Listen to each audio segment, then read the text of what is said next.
I stared at the email for the 10th time, a strange mix of emotions churning inside me. The message was simple, professional, and utterly life-changing. We are pleased to inform you that the board has unanimously approved your appointment as Director of Financial Operations at Meridian Technologies, effective immediately. Meridian Technologies, the company my ex-husband, James, had been climbing the corporate ladder in for the past decade. The same company where his executive assistant, Vanessa, worked. The same Vanessa he'd left me for 8 months ago. I took another sip of my morning coffee, the bitter taste matching the irony of the situation. When headhunters had first approached me about the position, I'd almost deleted the email immediately. My reputation in financial restructuring had apparently caught the attention of Meridian's majority shareholders, who were concerned about the company's recent performance slump. They needed someone who could come in, identify inefficiencies, and turn things around. What they didn't know was that I had intimate knowledge of at least one inefficiency in their organization already. My phone buzzed with a text from my best friend, Madeline. "Did you get the official offer? Please tell me you're taking it. This is too perfect." I typed back, "Just got the email, still processing what I'm about to walk into." 3 dots appeared immediately. "You earned this position, Claire. The fact that your cheating ex and his homewrecker happened to work there is just the universe serving karma on a silver platter." Was it karma? Or was I setting myself up for months of awkwardness and reopening wounds that had just started to heal? I'd spent the last 8 months rebuilding my life, finding my footing as a single woman in her late 30s. The divorce had been swift. James hadn't contested anything, too eager to start his new life with Vanessa. That should have made things easier, but somehow his readiness to discard our 11-year marriage only deepened the hurt. I looked around my apartment, the one I'd moved into after selling our house. It was smaller, but mine entirely. No memories of James here, no echoes of arguments or signs of his gradual emotional withdrawal. Did I really want to complicate my fresh start by inserting myself into his professional world? I pulled up the compensation package on my laptop again. The salary was double what I was currently making at the financial consulting firm. The signing bonus alone could pay off my remaining student loans from my MBA. And the prospect of joining the C-suite at a company like Meridian would open doors I'd been trying to crack for years. I started typing a response, then deleted it. Wrote another one, deleted that too. Finally, I just typed, "I accept the position. When would you like me to start?" The response came within minutes. 2 weeks. I had 14 days to prepare myself to walk into Meridian Technologies as Director of Financial Operations, effectively making me my ex-husband's superior. "You're doing the right thing," Madeline insisted, pouring me another glass of wine. We were sitting on my small balcony, celebrating my new position while I obsessed over every possible scenario I might face. James made his choices. He chose to throw away your marriage for a fling with his assistant. You're choosing your career. End of story. But what if people think I took the job to get back at him? What if it seems petty? Madeline laughed. "Claire, only you would worry about seeming petty while making twice his salary. Nobody needs to know your history unless you choose to share it. You were headhunted for this role because you're brilliant at what you do. Period." I nodded, trying to absorb her confidence. "I just don't want this to define me there.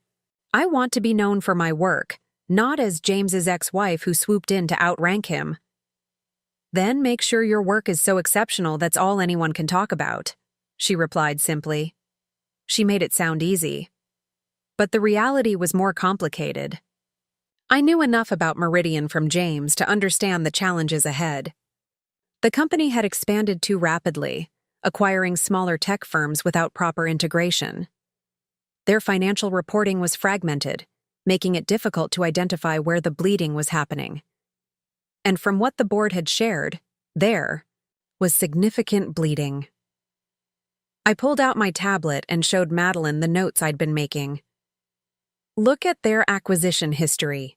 5 companies in 3 years, all still operating on different financial systems. No wonder they can't track performance properly. So you'll go in and fix it? Madeline shrugged. That's literally what you do best. And what about when I have to evaluate James's department's performance? Or when I need information from Vanessa, who apparently manages half his schedule and documentation? Madeline's expression softened. That's the real worry, isn't it? Having to interact with them? I nodded, feeling suddenly vulnerable. I thought I was past this. I've been doing so well, dating again, feeling confident, but the thought of seeing them together in professional settings, having to be cordial and businesslike, I trailed off. You know what? The first time will be awful, Madeline said bluntly. I won't sugarcoat it. You'll feel sick to your stomach. Your heart will race. You might even have to hide in a bathroom stall for 5 minutes to collect yourself. I laughed despite myself. This pep talk needs work. I'm not finished, Madeline continued. The first time will be terrible. The second time will be bad. The third time will be uncomfortable. But by the 10th time, it'll just be Tuesday. They'll become colleagues you have history with. Nothing more. I wanted to believe her. And logically, I knew she was probably right. It was just the anticipation of that first encounter that was tying my stomach in knots.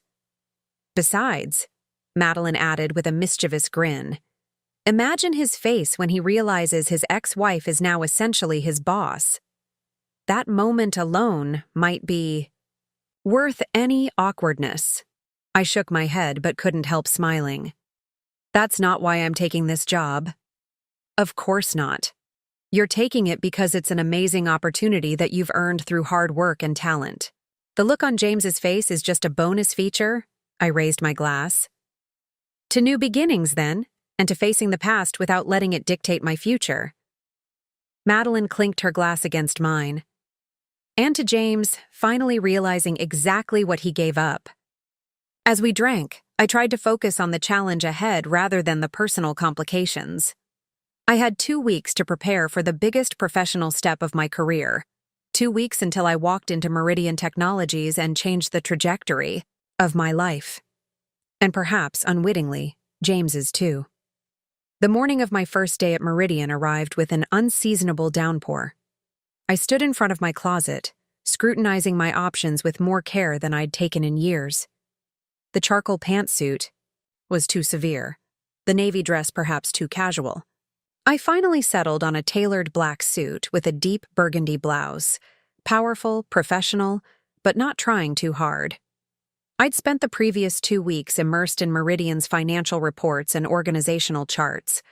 I knew the company's structure inside and out, had identified several areas of concern, and had developed preliminary strategies for addressing them. I was prepared for everything except the personal dynamics I was about to face. You've got this, I told my reflection as I applied a final coat of lipstick in the same shade as my blouse. My hair was pulled back in a sleek chignon, my makeup understated but flawless. I looked confident, competent, and completely in control.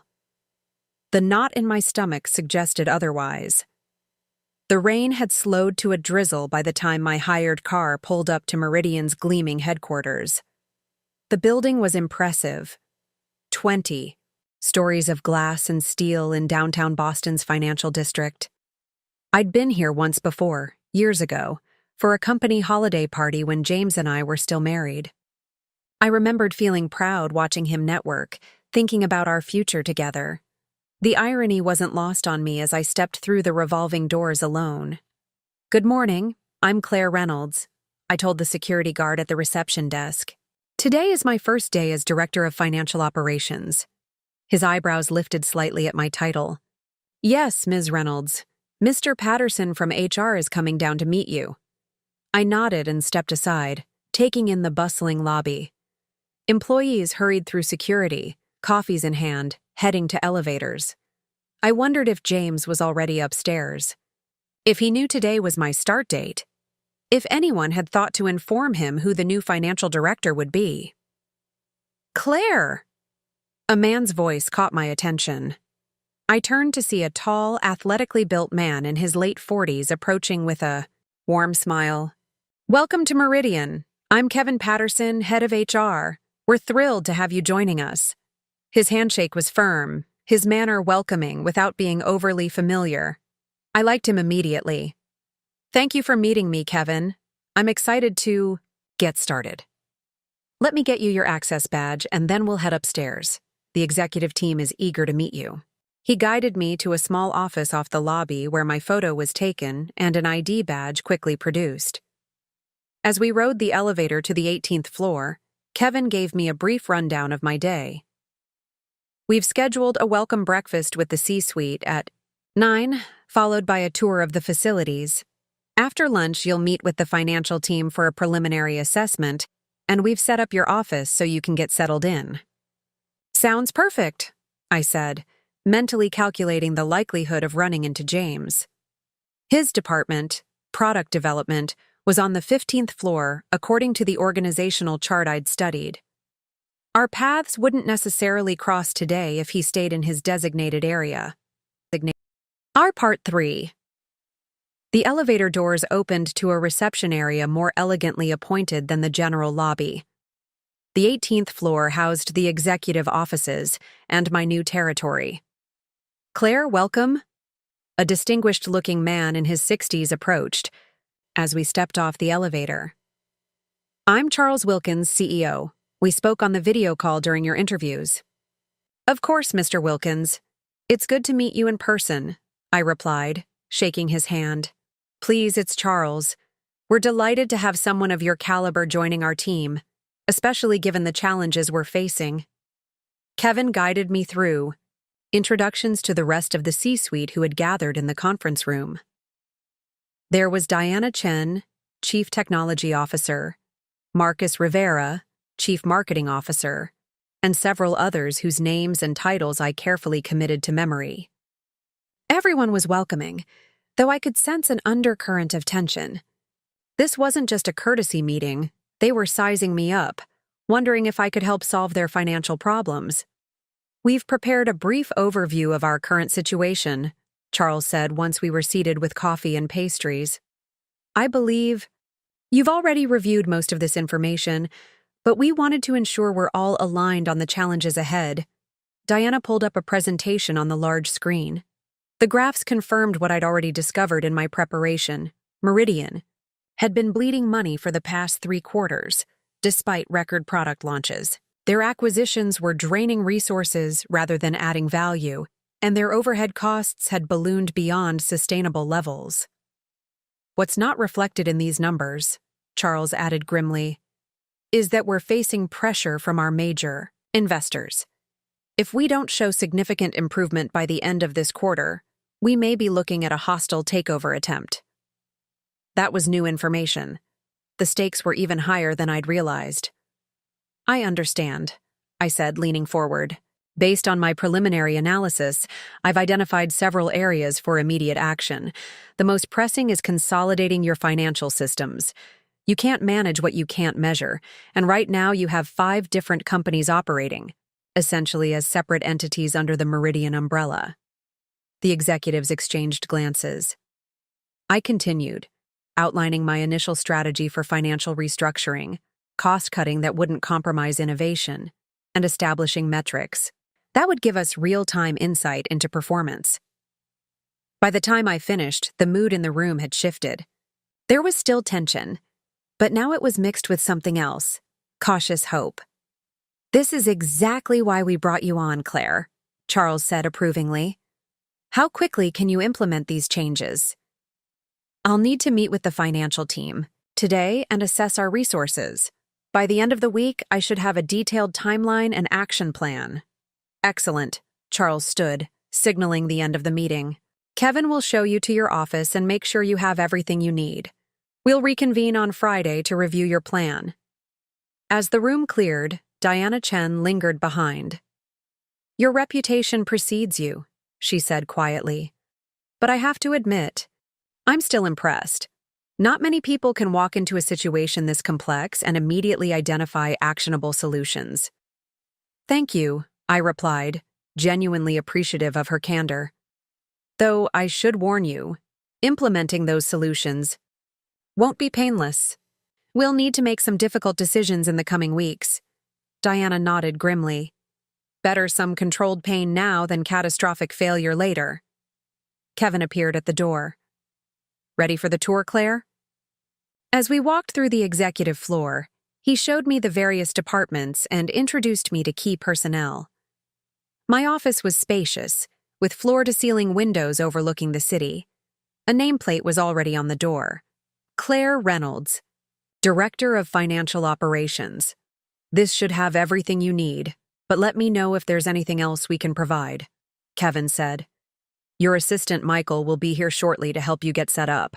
After lunch, I'll take you down to meet your team on the 16th floor. Thank you, Kevin. This is perfect. I set my bag on the impressive desk and took a moment to absorb the reality of my new position. The view, the title, the responsibility, it was everything I'd worked toward. The fact that it came with the complication of my ex-husband somewhere in the building was just a detail I'd have to manage. Kevin left me to settle in, and I took the opportunity to review my notes before meeting the financial team. I was so absorbed in preparation that I barely registered the knock at my open door. Ms. Reynolds? I'm Michael Chen, your executive assistant. I looked up to see a young man in his mid-20s, impeccably dressed and carrying a tablet. Michael, please, come in, and it's Claire. He smiled and stepped into the office. I've prepared a brief on your financial team members, their specialties, and current projects. He handed me the tablet. I've also taken the liberty of organizing your calendar for the week based on Mr. Patterson's initial schedule. I scrolled through the information, impressed by his thoroughness. This is excellent, Michael. How long have you been with Meridian? Just over a year. I was previously assigned to the CFO, but when he left 3 months ago, I've been floating between departments. Interesting. No one had mentioned the CFO's departure during my interviews. Left under what circumstances? I asked casually. Michael hesitated, his professional demeanor slipping momentarily. It was unexpected. There were rumors about disagreements with upper management regarding the acquisition strategy, but nothing official was ever announced. That aligned with my suspicions about Meridian's financial issues. If the previous CFO had raised concerns about the aggressive acquisition path and been ignored, or worse, pushed out, it explained why the problems had accelerated. Thank you for the context, Michael. I'd like to review these files before lunch. Could you come back around noon to show me to the financial department? Of course. He paused at the door. And, Ms. Reynolds, Claire, most of the financial team is eager for new leadership. Things have been difficult since Mr. Landon's departure. Once alone, I dove into the personnel files. The financial team consisted of 23 professionals spread across accounting, financial planning, investor relations, and audit. According to the notes, morale was low, and 3 senior analysts had resigned in recent months. This was going to be more challenging than I'd anticipated. My phone buzzed with a text from Madeline. First day update? Have you encountered him yet? I replied quickly. Still in executive orientation. No James sighting yet. Financial situation. Worse than expected. Previous CFO left under suspicious circumstances. Her response was immediate. Ooh, intrigue. Keep me posted. You'll crush it. At noon, Michael returned to escort me to the 16th floor where the financial team was gathered in their conference room. 20 pairs of eyes turned to me as I entered, expressions ranging from curiosity to barely concealed desperation. Everyone. This is Claire Reynolds, our new Director of Financial Operations, Michael announced. I smiled, making eye contact with each person as I moved to the front of the room. Thank you all for being here. I know the past few months have been challenging, and I appreciate your patience during this transition. For the next hour, I outlined my approach to addressing Meridian's financial issues, emphasizing that I would need their expertise and candid input. I could see tension visibly easing from shoulders as I spoke. They had been rudderless for months, and even my preliminary plan gave them something concrete to rally around. I'll be meeting with each of you individually over the next few days, I concluded. In the meantime, I'd like the department heads to prepare detailed reports on your current projects and challenges. My door is always open for urgent concerns. As the meeting dispersed, a middle-aged woman with salt and pepper hair approached me. Ms. Reynolds, I'm Janet Michaels, head of accounting. If you have a moment, there's something I think you should see right away. The seriousness of her tone caught my attention. Of course, Janet. Let's go to your office. Once we were seated in her modest office, Janet pulled out a file. This information never made it to the board. Mr. Landon was preparing to present it when he suddenly resigned. She made air quotes around the word. What am I looking at? I asked, scanning the documents. Discrepancies in the reporting from the product development department. Their budget allocations don't match their expenditures, and their projected revenues for the next-gen project are, well, they're fantasies at best. Product development, James's department. How significant are these discrepancies? I asked, keeping my voice neutral. Millions, Janet said grimly. And the next-gen project is what the board is banking on to turn things around. If these projections are as inflated as I suspect, we're headed for a massive shortfall next quarter. I flipped through the pages, my stomach tightening as I saw James's signature on several approval forms. Why bring this to me now? Why not take it to Charles or the board directly? Janet's expression hardened. Because the last person who tried that is no longer employed here, and because product development has certain protections within the company. Protections? I kept my expression neutral, but my mind was racing. Janet leaned forward, lowering her voice. James Bennett, the head of product development, is close with several board members. His projects always get priority funding, even when the numbers don't add up. Mr. Landon started asking questions about the next-gen budget last quarter, and within 2 weeks, he was gone. I carefully controlled my reaction at the mention of James's name. And you believe these issues are significant enough to threaten the company's stability? I know they are, Janet said firmly. The next-gen project is burning through cash at an unsustainable rate, while the projected launch date keeps getting pushed back.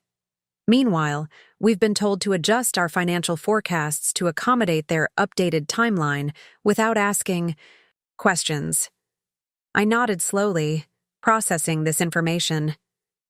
Thank you for bringing this to my attention, Janet. I'll need to look into this myself before taking any action. Can I keep these documents? I made copies, she said, pushing the file toward me. The originals are safely stored off-site. I've been at Meridian for 15 years, Ms. Reynolds. I love this company, and I can't stand by watching it drive itself into the ground because some departments are untouchable. As I returned to my office, I felt the weight of this new information settling on my shoulders. If Janet's concerns were valid, and I had no reason to doubt her, I was facing not just financial mismanagement but potentially deliberate manipulation of numbers. And my ex-husband was at the center of it. The irony was almost too perfect. James had always accused me of being too rigid, too focused on numbers and facts rather than possibilities and vision. Not everything can be reduced to a spreadsheet, Claire, he'd say during our arguments. Now his department's creative accounting might be the very thing bringing down the company. I spent the afternoon reviewing Janet's files and meeting key members of my team. By 5 o'clock, I had a clearer picture of Meridian's financial situation, and it wasn't pretty. The company had been operating on overly optimistic projections for at least 3 quarters, while actual performance lagged further behind each month. The acquisitions had added tremendous overhead without delivering the promised synergies. And the next-gen project, supposedly Meridian's salvation, was a black hole consuming resources with nothing concrete to show for it. I was so absorbed In the financial statements that I almost missed the notification about the executive dinner that evening. Charles had mentioned it briefly during our morning meeting, but in the chaos of the day, I'd forgotten about it. Now I had less than an hour to prepare for a dinner with the entire executive team, which might include department heads like James. I called Michael into my office. "The executive dinner tonight? Who exactly will be attending?" He consulted his tablet. "The C-suite executives you met this morning, plus the heads of each major department. It's a quarterly event to discuss strategic alignment." "And where is it being held?" "The private dining room at Sorolina at 7 p.m. A car has been arranged to take you there at 6:30. "Thank you, Michael." I managed to keep my voice steady, but my heart had accelerated. This would be it, my first encounter with James. In a room full of Meridian's leadership, with millions of dollars in financial discrepancies hanging in the air between us. I excused myself to the executive washroom to freshen up. As I reapplied my lipstick, I studied my reflection. "You are the director of financial operations," I told myself firmly. "You were hired to fix this company's problems, regardless of who caused them. Your personal history is irrelevant." The pep talk helped, but the knot in my stomach remained. My phone buzzed with another text from Madeline. "End of day check-in. Did Operation Boss the X commence?" I smiled despite my nerves. "About to head to an executive dinner. James will be there. Just discovered his department might be cooking the books. Wish me luck." Her response? "Holy shit, that's some karma. You've got this. Full report later." The restaurant was only a 15-minute drive from the office, but it felt like hours as I rehearsed potential scenarios in my head. How would James react? Would he be shocked? Angry? Would he try to avoid me or confront me? Would Vanessa somehow be there too? Sorolina was one of Boston's finest Italian restaurants, an elegant space with dim lighting and impeccable service. As I approached the private dining room, I could hear the murmur of conversation and occasional laughter. I paused at the doorway, took a deep breath, and stepped inside. The room fell silent for a moment as heads turned toward me. Charles was the first to react, rising from his seat at the head of the long table. "Claire, glad you could join us. How was your first day?" "First day. Informative," I replied with a smile, scanning the faces at the table. Diana Chen nodded in greeting. Kevin Patterson gave me a warm smile. And there, 3 seats down on the right, was James. Our eyes met, and the shock on his face was everything Madeline had imagined and more. His mouth actually fell open, his complexion draining to ashen gray. He looked like he'd seen a ghost, or perhaps more accurately, like his past had risen up to haunt him in the most unexpected way possible. "Let me introduce you to everyone," Charles said, gesturing around the table. "Some of the department heads weren't at this morning's meeting." I moved around the table, shaking hands with those I hadn't yet met, maintaining my professional composure as I worked my way toward James. When I finally reached him, he had recovered enough to close his mouth, though his eyes remained wide with disbelief. "James Bennett, head of product development," Charles said, oblivious to the tension crackling between us. "We've met," I said smoothly, extending my hand. "Hello, James." He took my hand automatically, his grip limp with shock. "Claire, how are you?" "Claire is our new director of financial operations," Charles explained, his brow furrowing slightly at James's reaction. "She's here to help get our finances back on track." "Is that right?" James finally found his voice, though it sounded strained. "What a surprise." "For me as well," I replied coolly, maintaining eye contact. "I had no idea you were still with Meridian when I accepted the position." It was a small lie, one that might protect us both from awkward questions. James seemed to recognize the lifeline and nodded stiffly. I continued around the table, meeting the remaining executives while feeling James's eyes boring into my back. When I finally took my seat, directly across from him, because of course, that's where the empty chair would be. The conversation gradually resumed, though with a new undercurrent of curiosity. "Wine, Ms. Reynolds?" the server asked, appearing at my elbow. "Yes, please," I said, perhaps a bit too enthusiastically. "The Barolo would be lovely." Throughout the appetizer course, I could feel James staring at me whenever I was engaged in conversation with someone else. I deliberately focused on getting to know my new colleagues, asking questions about their departments, and discussing my initial impressions of Meridian's challenges in broad terms. When the main course arrived, Charles tapped his glass for attention. As is our tradition at these dinners, I'd like each department head to share their top priority for the coming quarter. "Diana, would you start us off?" Diana Chen outlined her technology team's focus on integrating the disparate systems from Meridian's acquisitions, a goal that aligned perfectly with my financial consolidation plans. Marcus Rivera discussed a marketing push for the next-gen product line, pending its readiness. Around the table, each executive presented their priorities. When it was James's turn, he seemed to have regained his composure, though his voice still had an edge to it.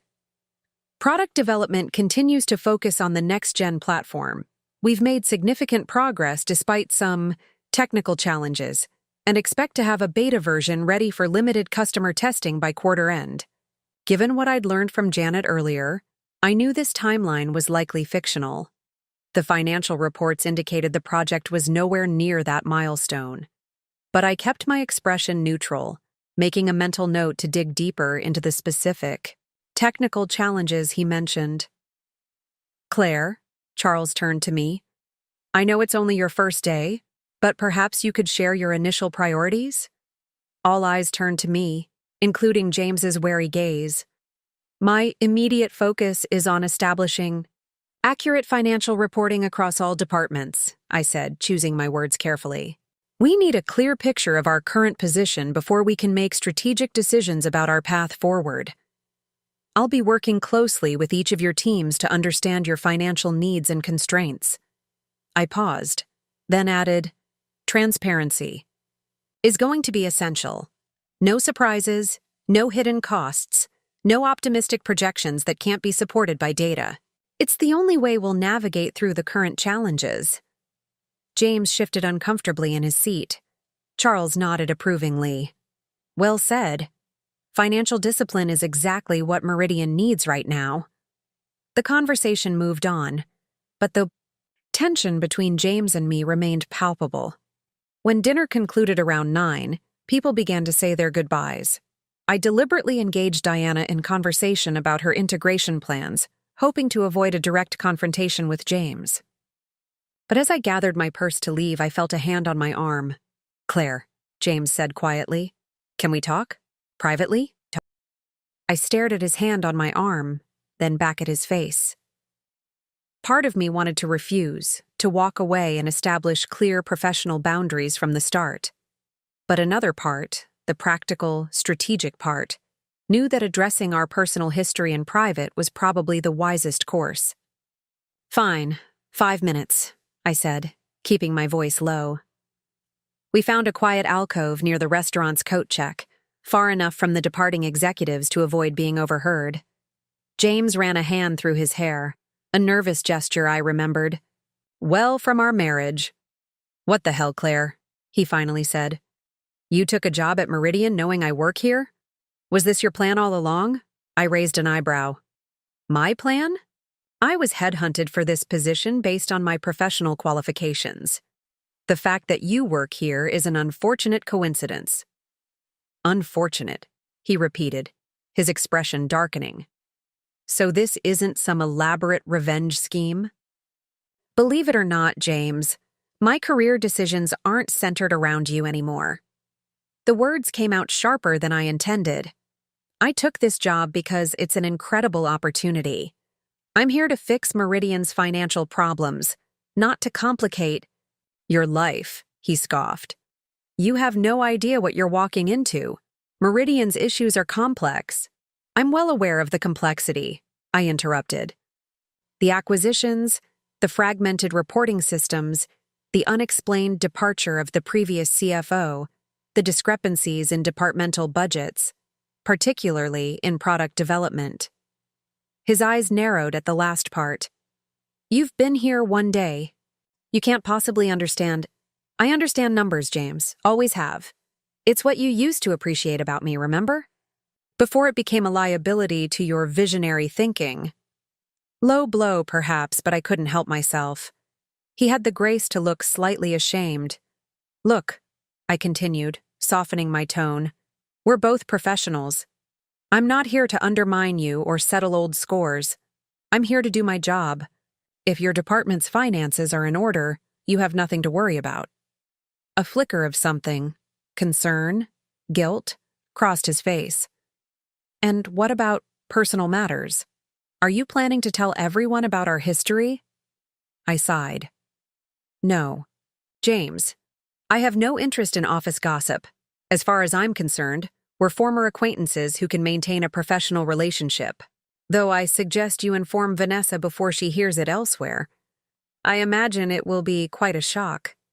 He winced at the mention of her name. Claire, about Vanessa, not relevant to our professional relationship. I cut him off. Now, if you'll... Excuse me, it's been a long day. I turned to leave, but he caught my arm again.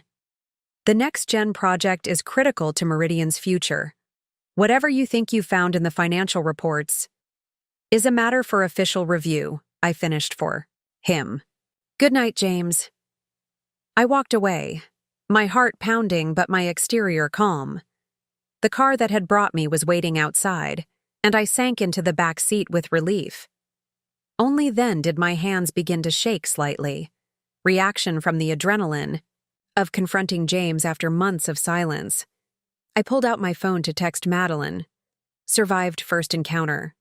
We'll call when I get home. 20 minutes later, I was in my apartment, shoes off, pouring a generous glass of wine while Madeline's voice came through the speaker. So? How did he react? Was he completely blindsided? Did he make a scene? I need every detail, I laughed, the tension of the day finally breaking. He looked like he'd seen a ghost, went completely pale, couldn't even speak at first. Oh my God, I wish I could have seen his face, Madeline cackled. And then what happened? We managed to be civil during dinner, but he cornered me afterward, accused me of taking the job as some revenge plot, as if you need to scheme for revenge. When karma did it for you, Madeline snorted. What did you say? I told him the truth, that I'm there to do a job, not to complicate his life. Though based on what I learned today, his department might be a significant part of Meridian's financial problems. Wait, seriously? Wow, that's beyond karma. That's cosmic justice.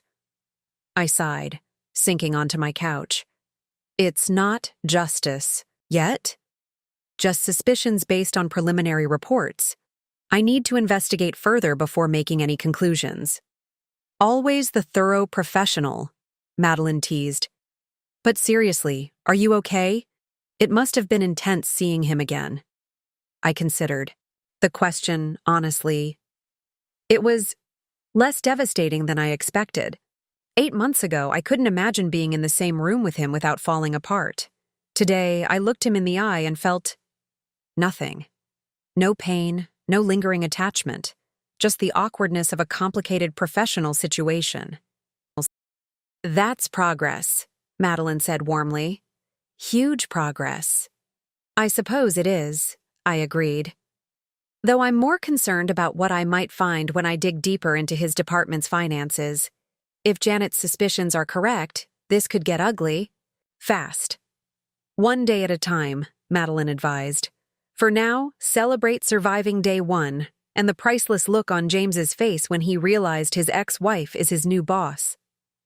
After we hung up, I reviewed my notes from the day, planning my approach for tomorrow.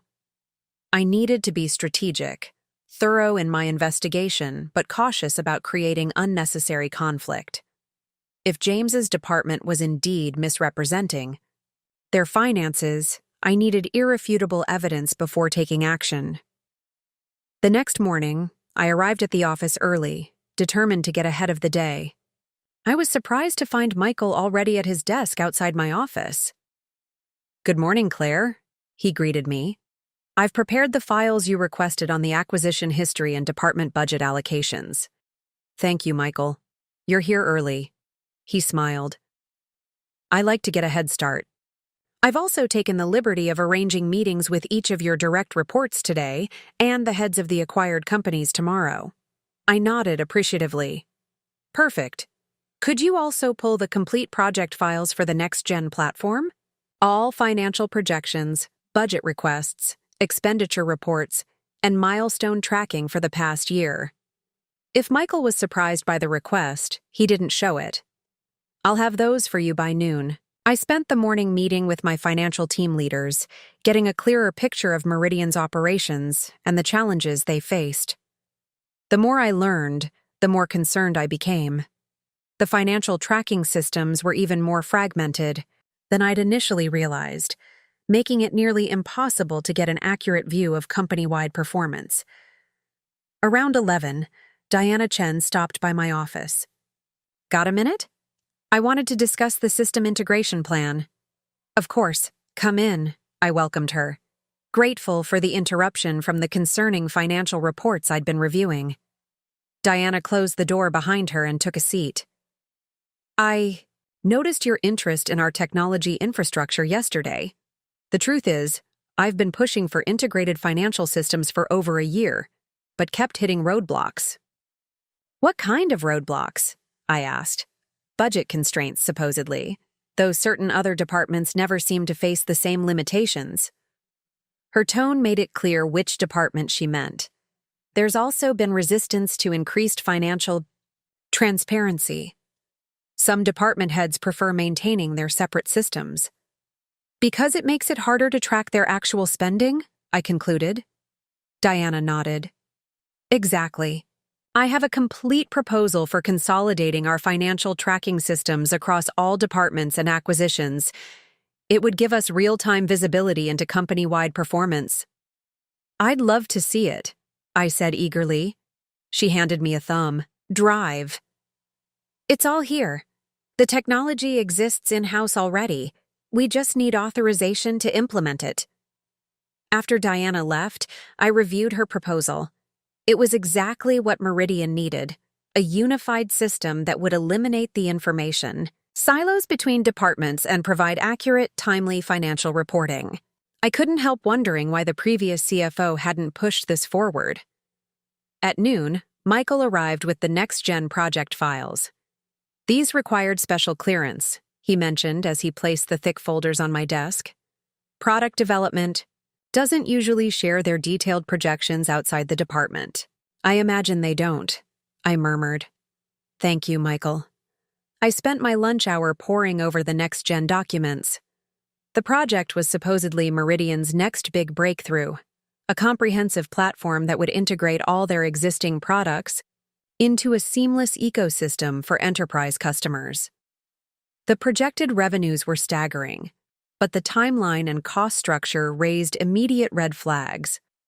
According to the most recent report, signed by James himself, the project was 80% complete and on track for beta release by quarter end. Yet the financial details told a different story. The expenditures showed a project still in early development stages, with fundamental components still unresolved. Either they were spending money on the wrong things, or the progress reports were wildly optimistic. I was still analyzing the discrepancies when my phone buzzed with a text message from an unknown number. "We need to talk. Meet me in the parking garage. Level 3, North Corner, 5:30 p.m. JM, Janet Michaels, the accounting head who had shared her concerns yesterday. The clandestine meeting location suggested she had more to tell me, information she didn't feel comfortable sharing in the office. I texted back, "I'll be there." The rest of the afternoon passed in a blur of meetings and financial reviews. By 5:15, most of the office had cleared out. I gathered my things, told Michael I was heading out for the day, and took the elevator down to the parking garage. Level 3 of the parking garage was dimly lit and mostly empty at this hour. I made my way to the north corner, my footsteps echoing on the concrete. Janet was already there, nervously checking her watch. "Thank you for coming," she said in a hushed, I couldn't risk being seen talking to you in the office, not after what I found." "What is it?" I asked, concerned by her obvious anxiety. She withdrew a USB drive from her purse. Internal communications about the next-gen project. Emails that were deleted from the server but backed up to an archive that product development doesn't know about. I took the drive, frowning. "How did you get access to these?" "I've been at Meridian since before we had digital records," Janet explained. "I know the systems better than the IT department in some ways. When Mr. Landon began investigating the next-gen project, he asked me to help him trace the financial flows. These emails confirm what we suspected." "Which is?"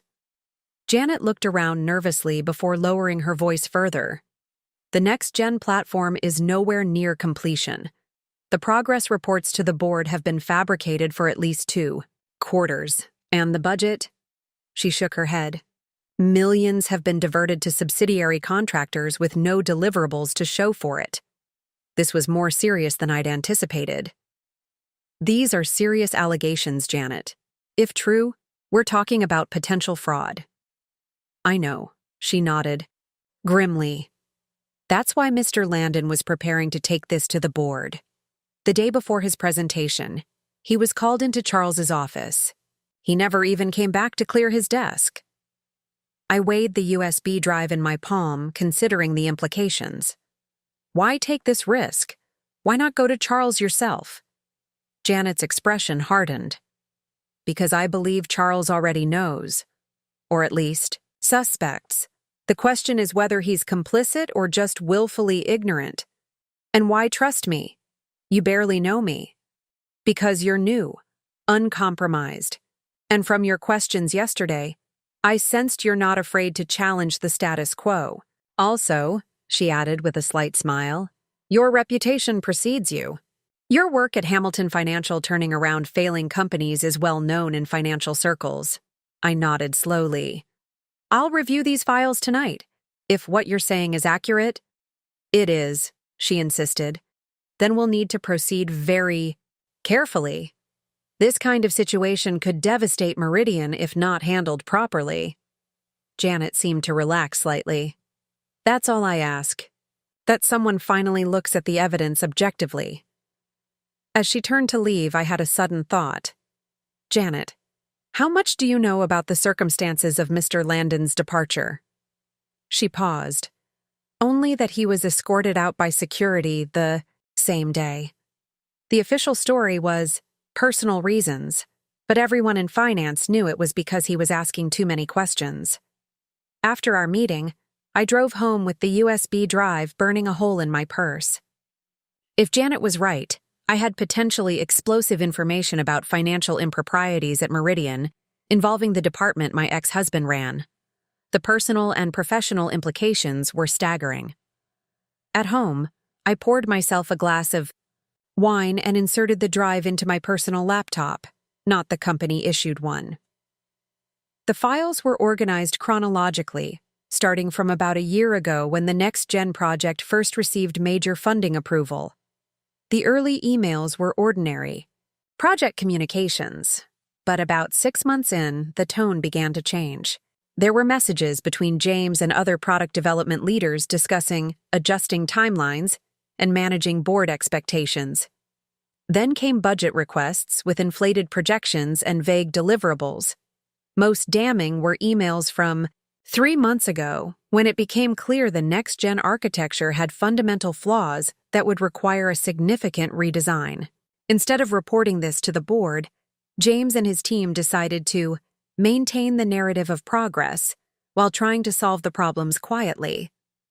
There were also communications with several outside contractors, companies I'd never heard of that were receiving substantial payments for unspecified consulting services. The documentation for these payments was thin at best, with invoices lacking detailed descriptions of work performed. My phone rang, startling me. Madeline's name flashed on the screen. Hey, I answered, grateful for the interruption from the disturbing emails. Dinner update? How was day 2 of Boss the X? I sighed. Complicated. I think I've stumbled into something much bigger than awkward encounters with James. What do you mean? I mean potential financial fraud involving his department. Millions of dollars unaccounted for, false progress reports to the board, possibly even shell companies receiving payments for work that was never done. Holy shit, Madeline breathed. That's criminal. Criminal. Potentially, I agreed. I need to verify everything independently before making any accusations. But if this is accurate, Meridian is in serious trouble. And James? I stared at his name on one of the incriminating emails. If he knowingly misrepresented financial information to the board, his career is over. He could even face legal consequences. Wow, Madeline said, uncharacteristically somber. When you find yourself in these situations, I always forget you're actually really good at your job, not just my wine-drinking buddy. I managed a small laugh. Thanks, I think, but I'm not looking forward to what comes next, which is confronting James with what I've found, presenting evidence to the board, potentially blowing up the company I've been hired to save. After we hung up, I continued reading through the emails until nearly midnight. The picture they painted was increasingly troubling. Not only had NextGen's progress been consistently misrepresented, but there appeared to be a pattern of diverting funds through a complex web of contractors and subcontractors. One name kept appearing in the most questionable transactions: Vertex Consulting. They had received over $2 million in the past year for specialized technical consulting on NextGen. Yet there were no detailed reports, deliverables, or even clear descriptions of their contributions. I Googled Vertex Consulting, but found only a generic website with vague descriptions of services and no client testimonials or team information. The address listed was a business center that offered virtual office services. Red flags everywhere. The next morning, I arrived at Meridian earlier than usual. I needed time to plan my approach before the office filled up. The evidence was compelling, but still circumstantial. I needed hard proof before taking action. I called Michael into my office as soon as he arrived. I need some information that might be difficult to obtain, I told him. Complete vendor records for all external contractors working on the NextGen project, particularly a company called Vertex Consulting. Also, any personal relationships or conflicts of interest disclosed by product development leadership regarding these vendors. Michael nodded, showing no surprise at the unusual request. I'll see what I can find. The vendor management system should have most of this information.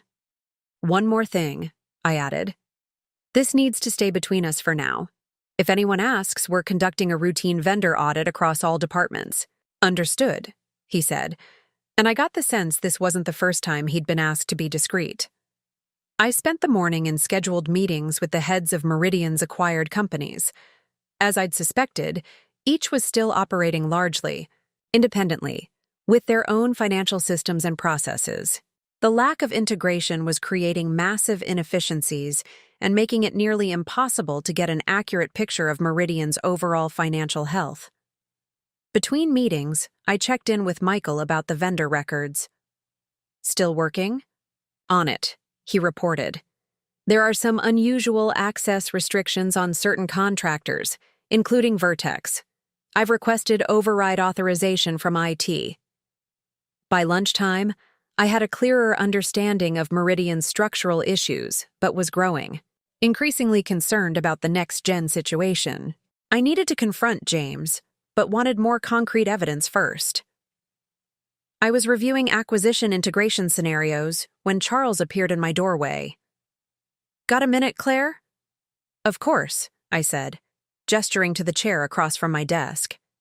He closed the door behind him, never a good sign. I understand you've been asking questions about product development's financials, specifically about the NextGen project.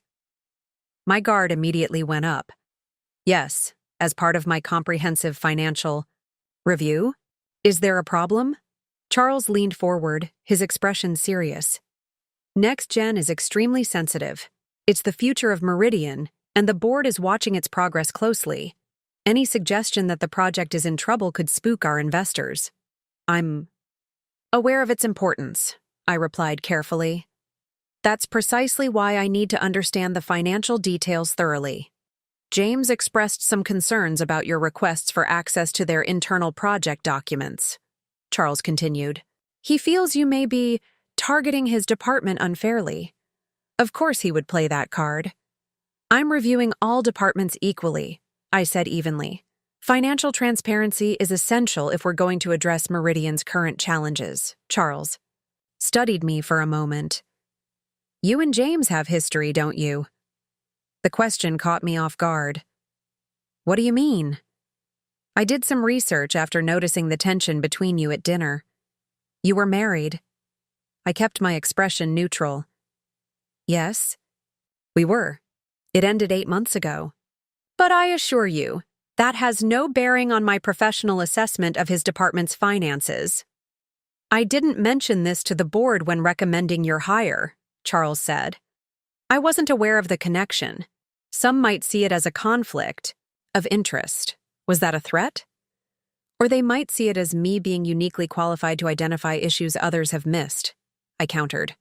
My personal history with James is irrelevant to my ability to do this job effectively. Charles nodded slowly. I hope so, because Meridian needs you right now. But we also need NextGen to succeed. James has been instrumental in positioning us for the future. The board has tremendous confidence in him.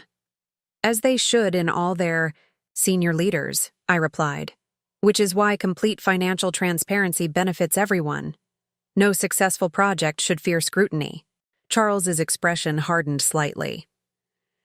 Just tread carefully, Claire. Some stones are better left unturned until we're on firmer ground financially. After he left, I sat back in my chair, processing the interaction. Charles hadn't explicitly told me to back off, but the message was clear. NextGen was protected territory. The question was whether he was trying to shield the company from investor panic, or if he was aware of, perhaps even complicit in, the financial irregularities. My phone buzzed with a text from Michael. Found something. Can't put in email. Meet me in the file room, 4th floor, 3 p.m. Another clandestine meeting. This was becoming a pattern. The file room was a maze of cabinets and shelves holding Meridian's paper records, less used now in the digital age, but still maintained for compliance reasons. Michael was waiting between 2 tall shelves holding a folder. What did you find? I asked quietly. Vertex Consulting's original vendor application and approval forms, he said, handing me the folder. These aren't in the digital system. They were archived in hard copy only. I opened the folder to find the standard vendor onboarding paperwork. The company had been brought on approximately 18 months ago, initially for a small consulting project. Their rates were at the high end of market standard, but not outrageous. The approval signatures included James's and the previous CFO's. What? Am I missing? I asked Michael. This seems fairly routine. Look at the ownership disclosure on page 4, he said. I flipped to the page and scanned the information. Vertex Consulting was listed as a private LLC, with ownership details supposedly attached in Appendix B. I turned to the appendix, but the page was missing. The ownership details were removed from the file, Michael explained. But I found a reference in another document, an internal audit note questioning a potential conflict of interest. It was flagged for follow-up, but there's no record of that ever happening. Who owns Vertex? I asked, though I was beginning to suspect the answer. Michael handed me another paper, a printout from the state business registry. Vanessa Mitchell is listed as the primary owner. She established the company 2 years ago. Vanessa, James's assistant, the woman he'd left me for. The implications were staggering. if James had been approving payments to a company owned by Vanessa. While they were having an affair, and later, an open relationship, that was a clear conflict of interest he'd never disclosed. If those payments were for services never actually rendered, it moved from conflict of interest to potential fraud. "There's more," Michael said. I traced the payment history. Vertex's contracts with Meridian increased dramatically about a year ago, coinciding with the next-gen project kickoff. They've received just over $2 million since then. $2 million to his girlfriend's company with questionable deliverables to show for it. Had their affair begun before or after she became a vendor? Had he left me for her, or for the financial scheme they were running together? "Michael, this is extremely sensitive information," I said. "I need your absolute discretion while I figure out how to proceed." He nodded solemnly. "Of course. For what it's worth, I worked closely with Mr. Landon before he left. He was investigating this same connection when he was suddenly terminated. That confirmed my suspicions about the previous CFO's departure. He'd found the same trail I was now following and had been silenced. The question was, by whom? James alone, or with Charles's knowledge? I returned to my office, my mind racing with implications and possible next steps. I needed to gather more evidence before confronting James or going to the board, and I needed to be strategic, considering Charles's warning. My phone buzzed with a text from an unknown number. "Need to speak with you. It's important. Can you meet tonight?" James. The timing couldn't be more suspicious. Had he somehow discovered I was investigating Vertex, or was Charles's conversation with me a warning shot that had prompted him to reach out? I considered ignoring the message, but professional curiosity won out. "Where and when?" I texted back. "PM. Trident Cafe on Newberry. Private booth in back. A public place, but quiet enough for a discreet conversation." "Fine," I replied, then added, "Just you." The rest of the afternoon passed in a blur of meetings and financial analysis. By the time I left the office, I had compiled enough preliminary evidence to justify a formal investigation into the next-gen project and its associated vendors. But I wanted to hear what James had to say first.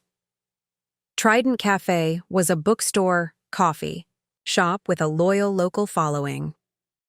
I arrived a few minutes early and spotted James already seated in a corner booth, nursing what looked like whiskey rather than coffee. He seemed tense, drumming his fingers on the table and checking his watch, repeatedly. Trident Cafe was a bookstore coffee shop with a loyal local following. I arrived a few minutes early and spotted James already seated in a corner booth, nursing what looked like whiskey rather than coffee. He seemed tense, drumming his fingers on the table and checking his watch repeatedly. I ordered a coffee at the counter before approaching his table. "James?" I greeted him neutrally, sliding into the booth.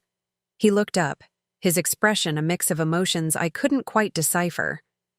"Claire, thank you for coming." "You said it was important," I replied, taking a sip of my coffee. "I'm listening." He took a long sip of his drink before speaking. "I know what you're investigating." "Do you?" I kept my tone even, giving nothing away. "Charles mentioned your interest in NextGen's finances, and I know Janet Michaels has been feeding you information. She never did trust me." I shrugged. "I'm reviewing all departments' finances. That's literally my job." "Cut the bullshit, Claire," he said, lowering his voice. "This isn't about a routine financial review. You're digging into Vertex Consulting."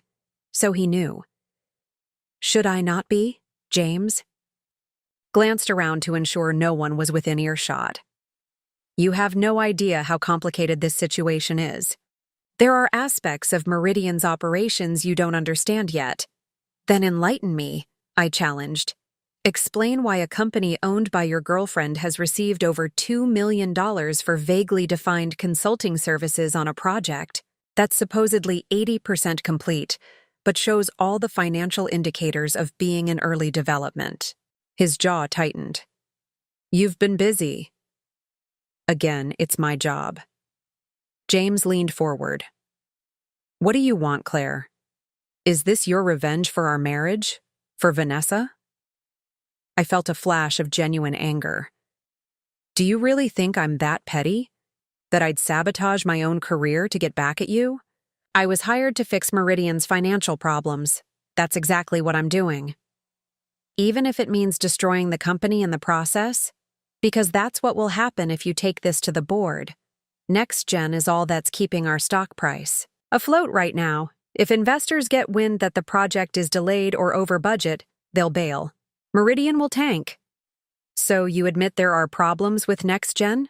I pressed. He ran a hand through his hair, that familiar gesture again. Of course there are problems. It's a massive, complex project.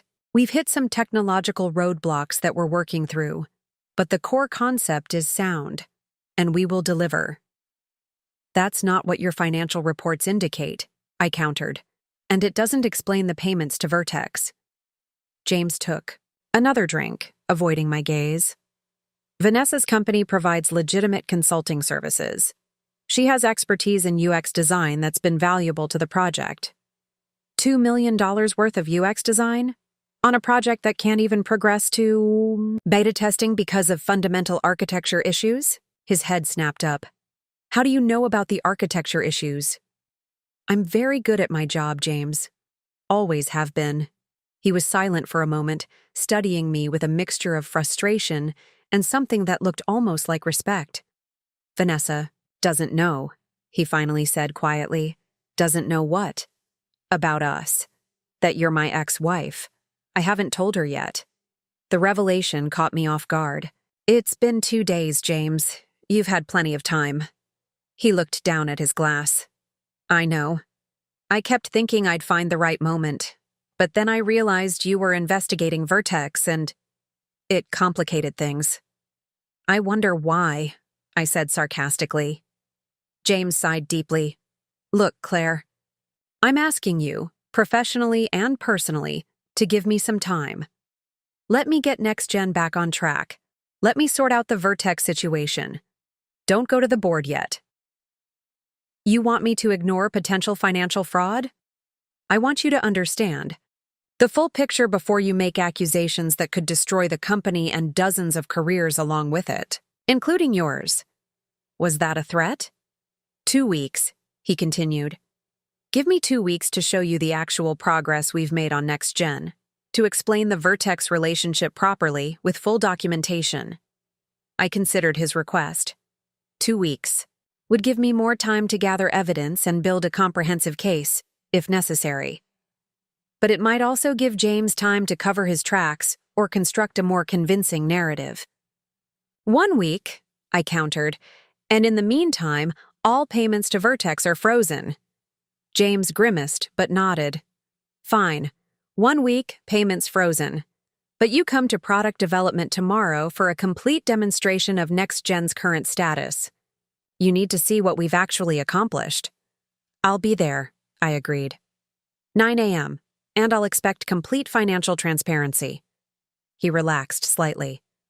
Thank you. I know you have no reason to trust me, but this isn't what it looks like. It rarely is, I said, standing to leave. Oh, and James, tell Vanessa before I meet her tomorrow. That's not a conversation I want to have for you. As I walked out of the cafe, I felt a mix of emotions. Professional suspicion was at the forefront. I didn't trust James's explanation for a second. But there was also a strange sense of satisfaction at seeing him on the defensive, scrambling to explain himself to me rather than the other way around. I called Madeline as soon as I got to my car. Emergency wine night? She answered. I just had the most surreal conversation with James, I said, starting the engine. He's practically begging for time to explain the financial irregularities I've found.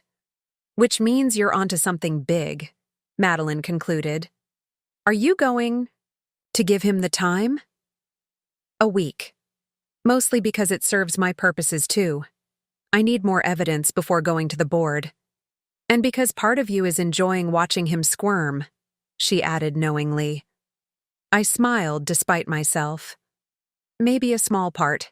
So what's next in Operation Boss the X? Us, Part 13. Tomorrow I visit product development for a full demonstration of Next Gen, and finally meet Vanessa. Oh my God, Madeline gasped. The girlfriend confrontation. How are you feeling about that? I considered the question as I navigated through evening traffic. Strangely calm. At this point, I'm more concerned about the potential financial fraud than about meeting the woman James left me for. Look at you, all professional and mature, Madeline teased. Though I still think you should wear your most intimidating outfit and killer heels, I laughed. Already planned. Now I need to review the evidence I've gathered so far and prepare the right questions for tomorrow. The next morning, I dressed with particular care. A charcoal gray suit that was both professional and flattering, with a silk blouse in deep emerald that I knew brought out my eyes. The 4-inch heels were perhaps a bit much, but Madeline would be proud. I arrived at the office early to prepare, reviewing all the next-gen documentation one more time. At 8:45, Michael appeared in my doorway. Product development sent someone to escort you, he said, his expression carefully neutral. She's waiting in reception. She. Of course, James wouldn't come himself. Thank you, Michael, I said, gathering my tablet and notebook. I should be back by noon. If anyone needs me urgently, you have my cell. The woman waiting in reception was striking, tall, with glossy dark hair and impeccable makeup. She couldn't have been more different from me physically, and I felt a momentary pang of insecurity before reminding myself that I was here as the Director of Financial Operations, not as James's ex-wife. Ms. Reynolds, she said, extending her hand. I'm Vanessa Mitchell, Mr. Bennett's executive assistant. I'll be escorting you to product development. So he hadn't told her. Coward. Thank you, Ms. Mitchell, I replied, shaking her hand firmly. Lead the way. As we walked to the elevator, I studied her discreetly. Expensive clothes, designer handbag, an air of confidence that bordered on arrogance. No wonder James had been attracted to her. She was exactly his type. Ambitious, polished, the kind of woman who turned heads in a room. Mr. Bennett is looking forward to showing you the progress on Next Gen, she said, as we rode the elevator down to the 15th floor. He's quite proud of what the team has accomplished. I'm eager to see it, I replied neutrally, especially given the significant investment Meridian has made in the project. She gave me a practiced smile. It's going to revolutionize the industry. Worth every penny. Product development occupied the entire 15th floor, an open concept space, with glass-walled meeting rooms around the perimeter and workstations arranged in team clusters throughout. As we entered, I noted the expensive ergonomic furniture, high-end technology, and elaborate coffee bar in the corner, all signs of a well-funded department. James was waiting in the largest conference room, along with several other members of the product development team. His expression was tense as he made introductions. Claire, this is our senior development team. Alex Chen, lead architect, Maya Rodriguez, UX director, and Tom Wilson, project manager. I nodded to each of them, noting Maya's slight frown at my presence. As the UX director, she would likely be aware of the contracts with Vertex Consulting, which supposedly specialized in UX design. Thank you for hosting me, I said. I'm looking forward to seeing the current state of Next Gen. James gestured to the large screen at the end of the room. We've prepared a comprehensive overview of the project, followed by a live demonstration of the components we've completed so far. Vanessa moved to take a seat at the table, but James stopped her. Vanessa, could you excuse us? This presentation contains sensitive information. She looked surprised but nodded. Of course, I'll be at my desk if you need anything. As she left, I raised an eyebrow at James. He had the grace to look ashamed.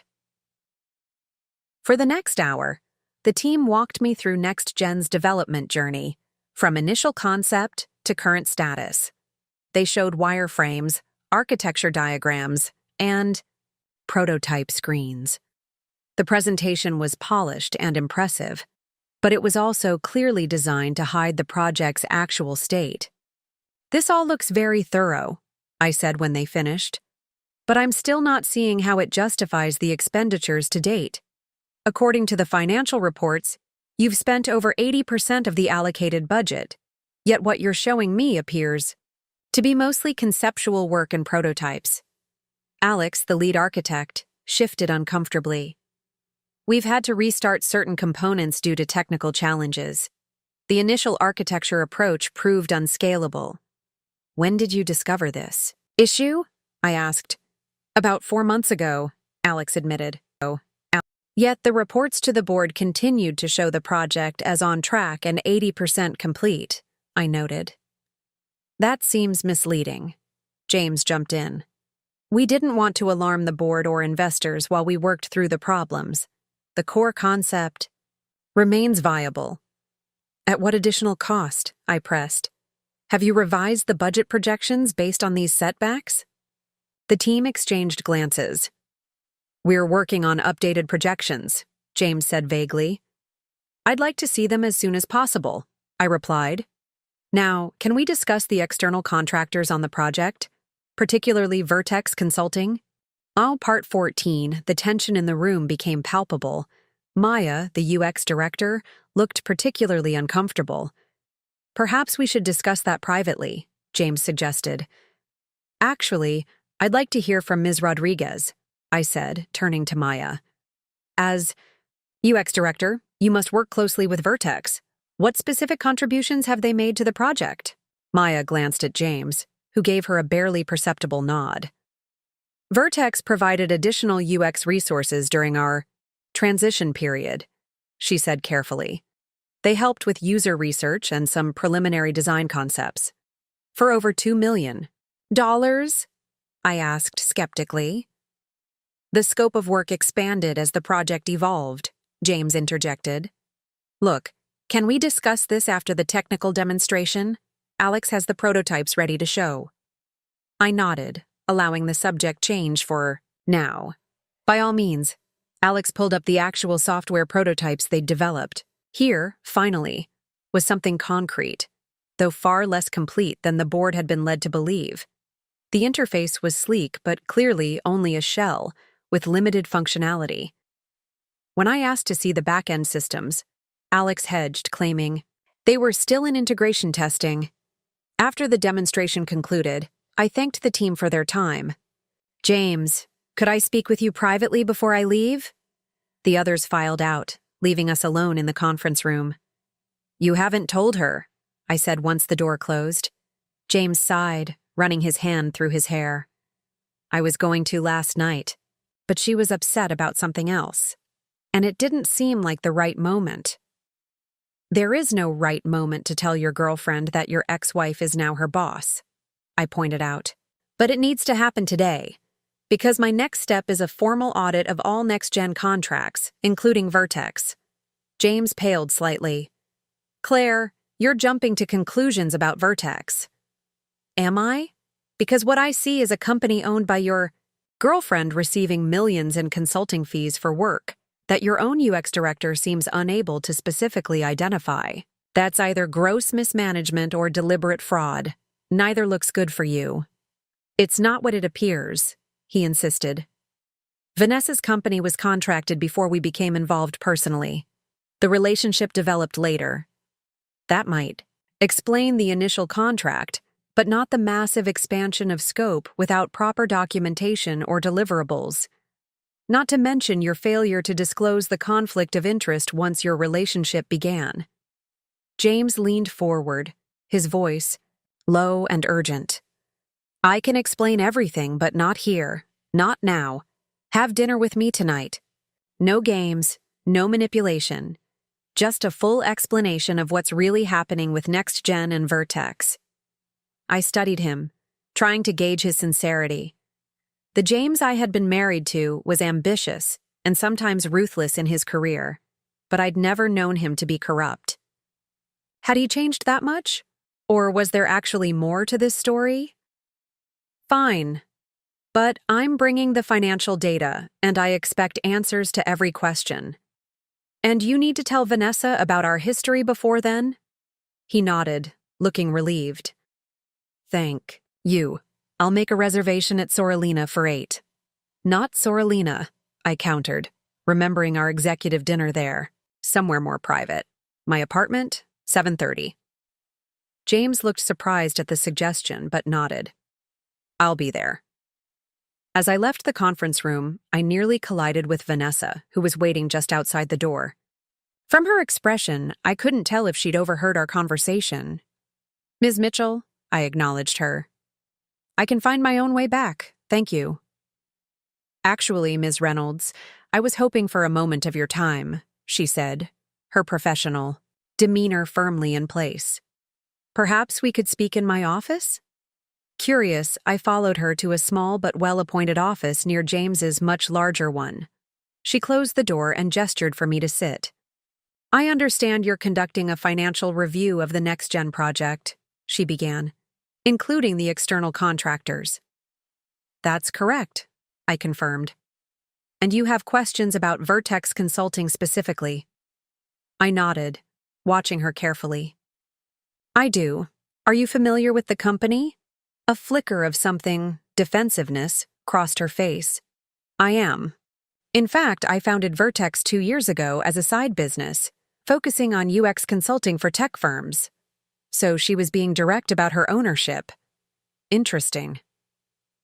Ms. Mitchell, are you aware of the conflict of interest this creates, given your relationship with Mr. Bennett? Her eyes widened slightly, but she recovered quickly. My relationship with James began after Vertex was already contracted with Meridian. We've been careful to maintain professional boundaries regarding company business.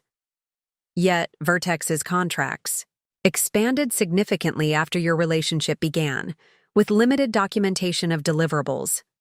That raises serious concerns from a financial governance perspective. Vanessa leaned forward, her composure slipping slightly. Ms. Reynolds, I've worked extremely hard to build my consulting business. Every deliverable is documented, every invoice legitimate. If proper records haven't been maintained internally, at Meridian, that's not my fault. Would you be willing to provide me with your complete records of work performed for Next Gen, including all deliverables, correspondence, and invoices? Of course, she said without hesitation. I have nothing to hide. Her confidence was either the result of complete innocence or exceptional acting. I couldn't tell which yet. I appreciate your transparency, I said, standing to leave. Please send those records to my office by end of day tomorrow. As I turned to go, Vanessa spoke again. Ms. Reynolds, one more thing. How well do you know James? The question caught me off guard.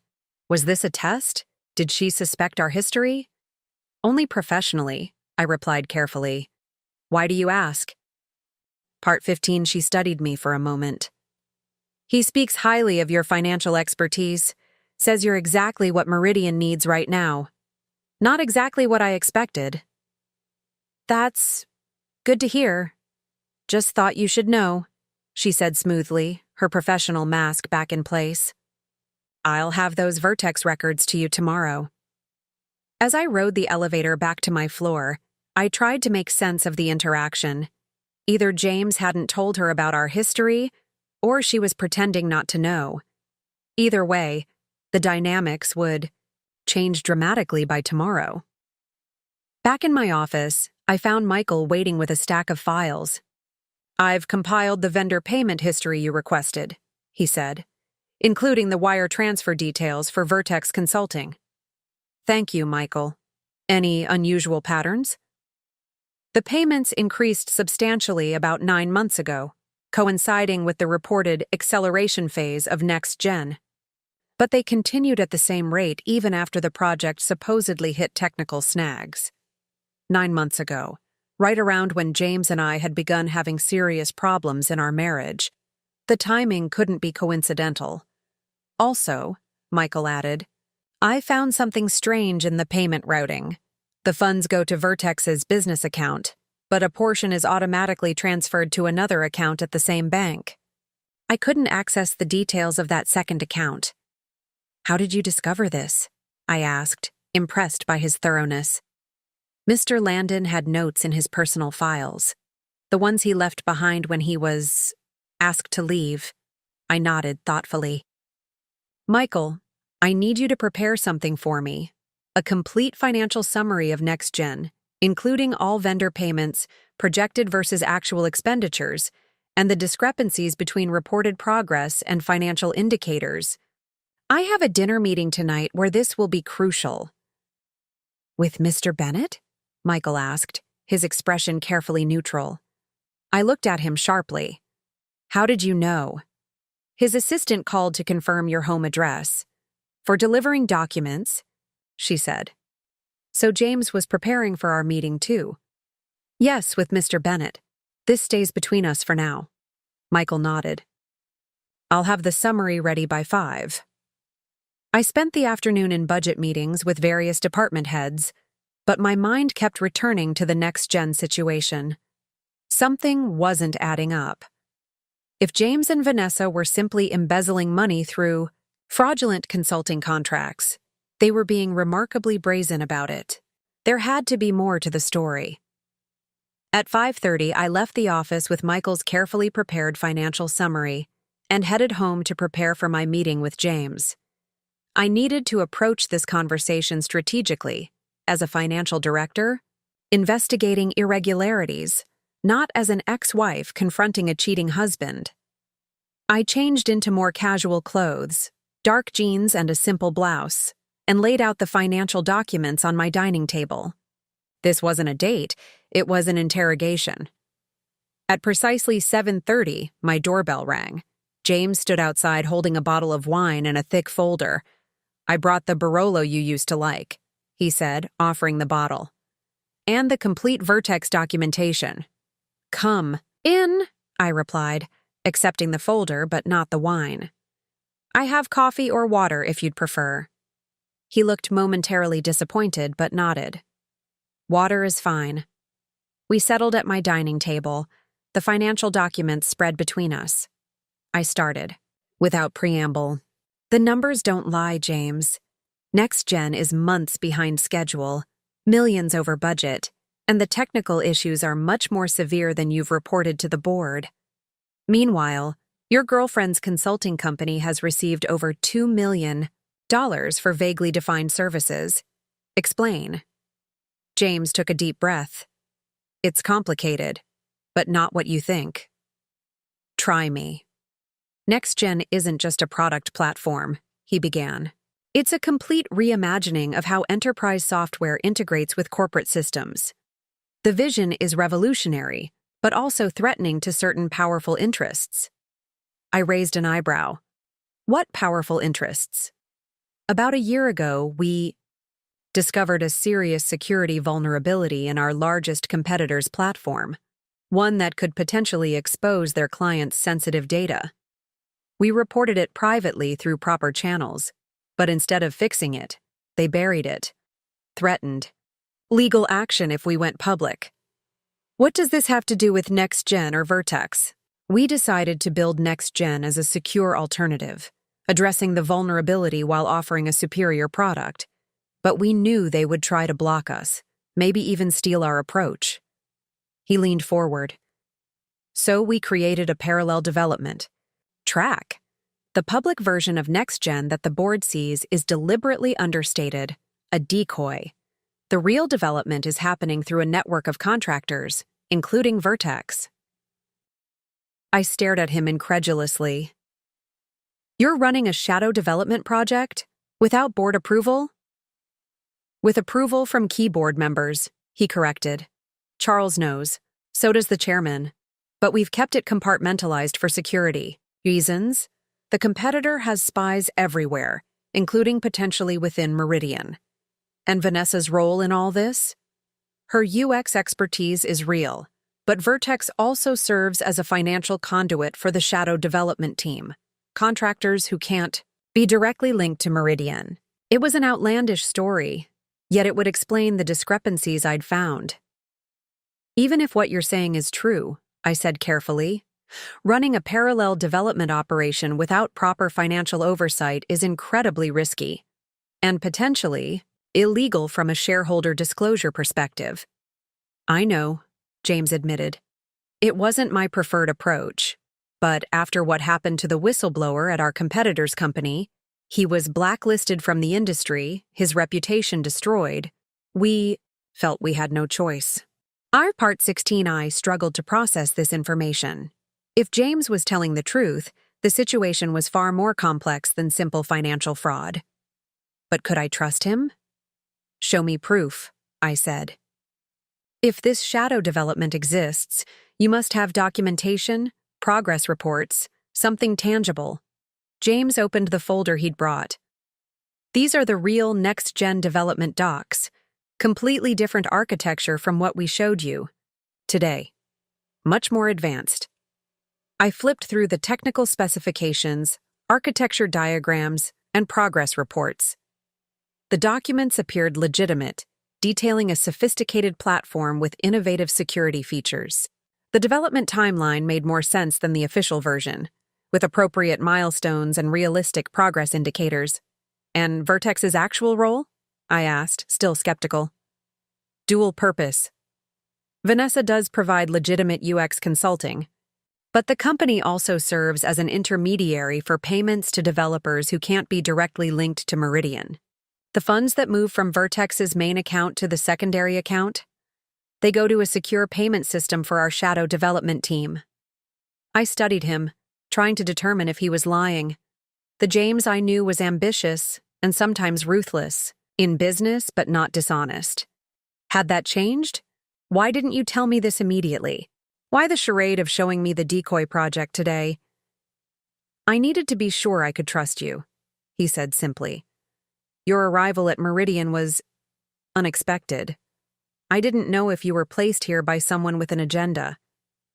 By your competitor, you mean? He nodded. It wouldn't be the first time they've tried to infiltrate our executive team, and given our history, you thought I might be part of a corporate espionage plot? I almost laughed at the absurdity. To what end? Revenge? It sounds paranoid when you put it that way, he admitted. But this industry is brutal, Claire.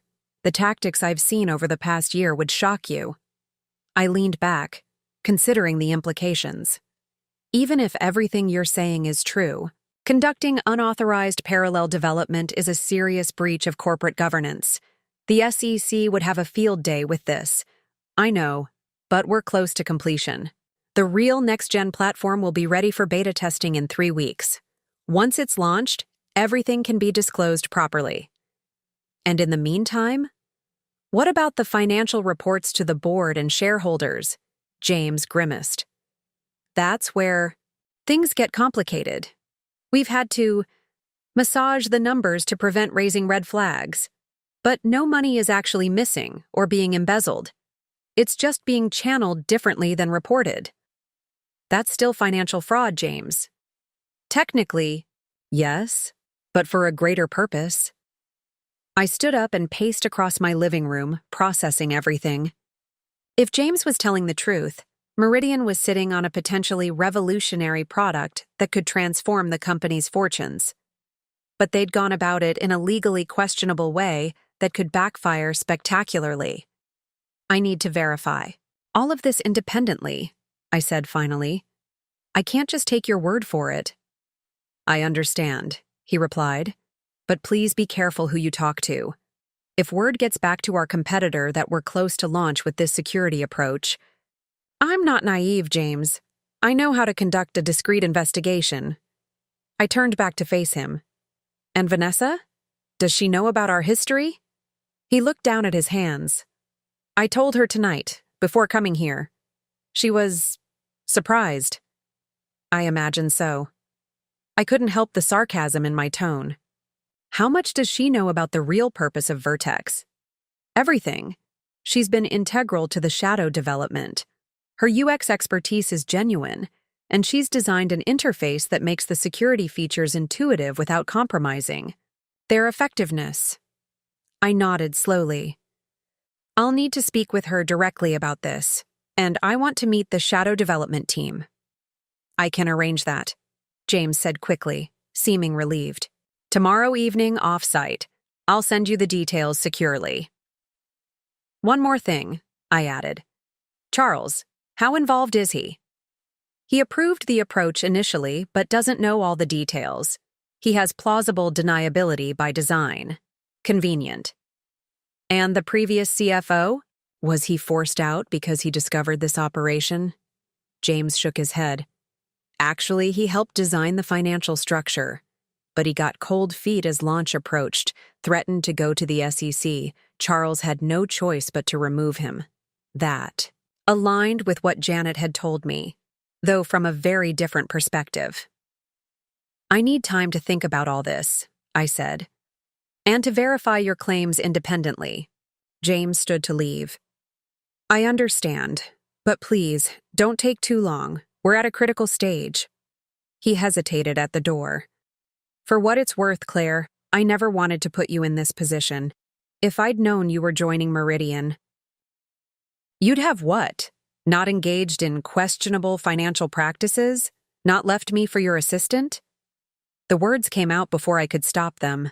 He winced. I deserve that. But there's something you should know about Vanessa and me. It's not what you think. I really don't need details about your relationship, James. No, you don't understand. Vanessa and I— Good night, James, I said firmly, opening the door. I'll see you tomorrow after I've had time to process all this. On part 17 after James left, I poured myself a generous glass of wine and called Madeline. How did it go? She asked immediately. Did he try to charm his way out of trouble? It's complicated, I replied, still processing everything. Either he's orchestrating an elaborate corporate conspiracy involving shadow development teams and industry espionage, or he's created the most convoluted cover story for financial fraud I've ever heard. I'm betting on the second one, Madeline said flatly. Maybe. But the documentation he showed me is compelling, and it would explain the financial discrepancies in a way that's almost noble, if highly illegal from a securities regulation perspective. Claire Bennett, please tell me you're not falling for his bullshit again. Claire Reynolds, I corrected automatically. And no, I'm not. I'm approaching this as a financial director investigating potential fraud. I need to verify his claims independently before deciding how to proceed. And how exactly do you plan to do that? I'm meeting his alleged shadow development team tomorrow, and I'm going to have a private conversation with Vanessa. Apparently, James finally told her about our history tonight. Oh, to be a fly on that wall, Madeline mused. How do you think she took it? According to James, she was surprised. But when I spoke with her earlier today, she gave no indication of knowing. Either she's an excellent actress, or he still hadn't told her by this afternoon. After we hung up, I spent hours reviewing the documents James had left. The technical specifications were well beyond my expertise, but the financial structure was fascinating. If legitimate, it showed a sophisticated approach to channeling funds through seemingly unrelated contractors, all ultimately supporting a cohesive development effort. I slept restlessly, my dreams filled with fragments of code and financial spreadsheets. By morning, I'd reached a decision. I would investigate James's claims thoroughly before taking any action. If he was telling, the truth precipitous disclosure could damage Meridian and potentially benefit a predatory competitor. If he was lying, I'd need irrefutable evidence before confronting him and the board. At the office, I found Michael already at his desk, looking troubled. What's wrong? I asked. I received a strange email this morning, he replied, lowering his voice. From an anonymous address warning me to stop helping the new CFO dig into NextGen or face consequences. It had personal details that suggest the sender knows me. A chill ran down my spine. Did you report it to IT security? Not yet. I wanted to speak with you first. I considered the implications. If James was telling the truth about corporate, Espionage. This could be the competitor trying to prevent us from completing Next Gen. If he was lying, it could be an intimidation tactic to stop our investigation. Forward the email to me, but don't report it yet, I decided. And be careful. What you discuss in the office or on company devices. Use my personal email for anything sensitive. Michael nodded, looking relieved to have direction. There's one more thing. Janet Michaels didn't come in today. Her team says she called in sick, but no one has been able to reach her. Another warning sign. Janet had been the first to alert me to the next-gen discrepancies. Try to contact her discreetly. Use your personal phone, not a company line. The morning passed in a blur of scheduled meetings and budget reviews, but my mind kept returning to the next-gen situation. Around noon, I received a text from an unknown number. Coffee, 1 p.m., cafe across the street. VM Vanessa Mitchell. I texted back a simple okay and continued with my meetings. At 1 p.m., I walked to the small cafe across from Meridian's building. Vanessa was already seated in a corner booth, 2 coffees in front of her. She wore a simple black dress and minimal makeup, notably different from her polished appearance yesterday. "Ms. Reynolds," she greeted me as I sat down. "Thank you for meeting me." "Ms. Mitchell," I replied. "I assume James spoke with you last night?" "He did," she confirmed, her expression unreadable. "It was illuminating. I imagine finding out your boyfriend's ex-wife is now effectively your boss came as quite a shock." A flicker of something, amusement, crossed her face. Actually, the most shocking part was discovering how little truth there was in the story. He told me about his divorce. That caught me off guard. "What did he tell you?" "That you were cold, career-obsessed, never wanted children, and eventually asked for a divorce because you'd fallen out of love." She shook her head. Quite different from "I left my wife for my assistant." I felt an unexpected surge of anger. James always did have a talent for rewriting history. "Apparently," Vanessa agreed, "but I didn't ask to meet you to discuss James's failings as a husband. I want to talk about Next Gen and Vertex. I'm listening." She leaned forward. "James told me he explained everything to you last night. The shadow development, the security vulnerability, all of it. What he doesn't know is that there's more to the story. And I think you need to hear it before you decide how to proceed." Part 18I studied her carefully, trying to gauge her sincerity. "What more is there?" "The security vulnerability is real," Vanessa said. "And the shadow development team exists. But there's another layer James didn't tell you about." She pulled out her phone, opened an encrypted app, and showed me a series of emails. "These are communications between James and representatives from our competitor. They're not threatening him. They're negotiating." I scanned the emails, my stomach sinking. They showed James discussing terms for selling Next Gen's security approach to the very competitor he'd claimed was trying to block them. "He's planning to sell out Meridian?" I asked, stunned. Vanessa shook her head. "Not exactly. He's playing both sides. The plan is to launch Next Gen as promised, establishing Meridian's market position. Then, 6 months later, license the security. Architecture to the competitor for an enormous fee, one that wouldn't go entirely to Meridian." "A personal kickback," I concluded. "That's why the secondary account from Vertex exists. It's not just for paying shadow developers, it's building a slush fund." "Precisely. The shadow team is real, the product is real, but James has his own agenda that serves neither Meridian nor their customers' best interests." I leaned back, processing this new information. "Why are you telling me this?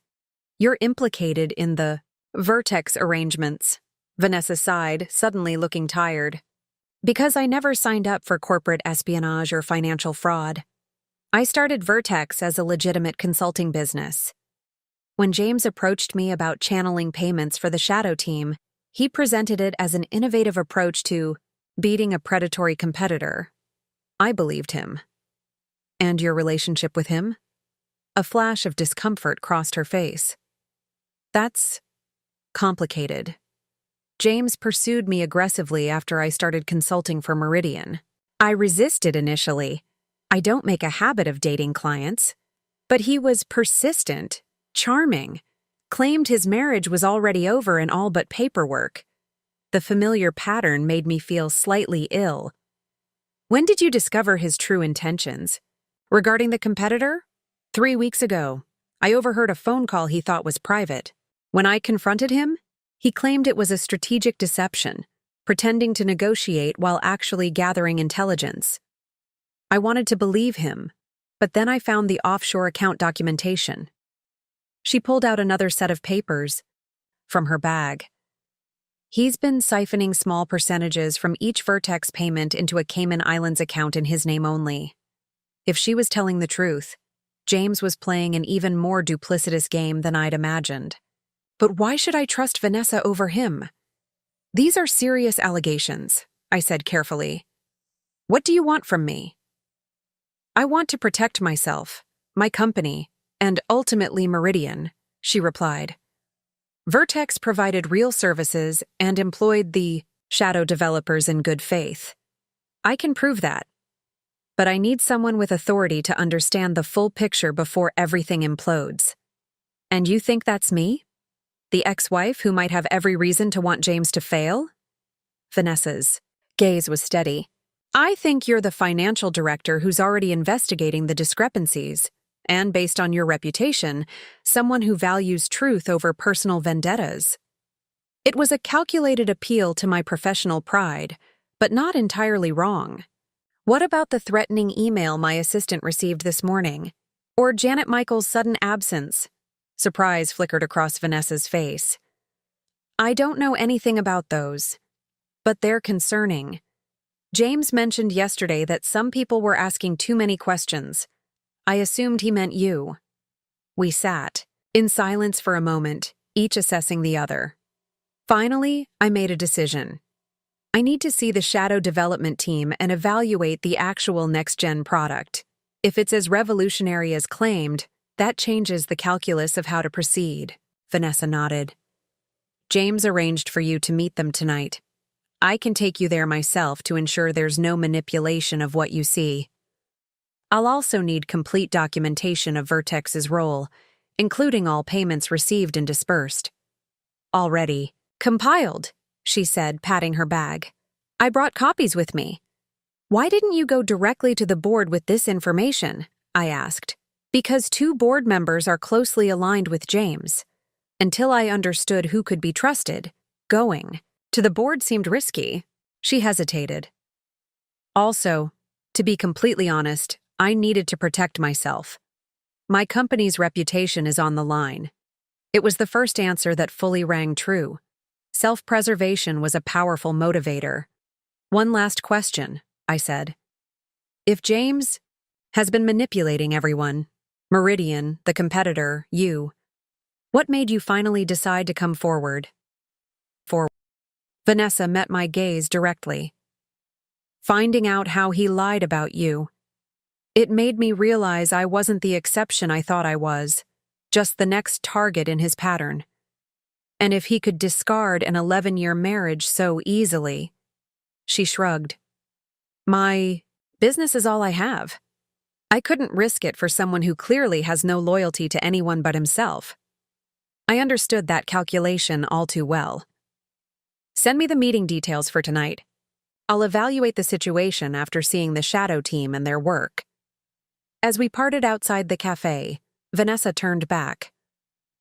For what it's worth, I am sorry about how things happened with James. Had I known the truth, it wouldn't have changed. Anything, I finished for her. James makes his own choices. We're just collateral damage. Back at my office, I found Michael waiting anxiously. Any word from Janet? I asked. Nothing, he replied. Her neighbors haven't seen her since yesterday. Evening? And there's something else. I checked her access logs. She downloaded a large number of financial files the day before you arrived, including all the next-gen and Vertex documentation. She's been building a case, I realized. The same one we're piecing together now. There's more, Michael continued, lowering his voice. I managed to trace the threatening email. It came from within Meridian's network, specifically a terminal in product development. Part 19. The pieces were starting to fit together, but the picture they formed was disturbing. If both James and Vanessa were telling partial truths, the full reality was a complex web of corporate intrigue, financial manipulation, and personal betrayal. We need to find Janet, I decided, and secure whatever evidence she's gathered. Should we involve the police? Michael asked. I considered the implications. Not yet. Her disappearance is concerning, but we don't have evidence of foul play. Let's try her emergency contacts first. Michael nodded. I'll handle that. What about tonight's meeting with the shadow development team? I'm still going, but I want backup. I pulled out my personal phone. I'm calling Madeline. She works for Thompson Security Consultants. They specialize in corporate investigations. Within an hour, Madeline had arranged for a security consultant, named David, to accompany me to the meeting, posing as my technical advisor. He would be able to evaluate the legitimacy of the development team and their work independently. The address for the meeting was in Cambridge near MIT, a nondescript office building with no company signage. Vanessa met us in the lobby as promised. Who's this? She asked, eyeing David suspiciously. My technical consultant, I replied. I need someone who can evaluate the development work objectively. She hesitated, then nodded. That's fair. Follow me. We took the elevator to the third floor, where Vanessa used a keycard to access a secured suite. Inside was a surprisingly well-equipped development space with multiple workstations, servers, and a conference room visible through glass doors. The team is waiting in the conference room, Vanessa said, leading us through. 5 people sat around. The table, 3 men and 2 women, all with the slightly disheveled look of developers working long hours. James stood at the head of the table, clearly surprised by David's presence. Claire, I didn't realize you'd be bringing someone, he said, his tone carefully neutral.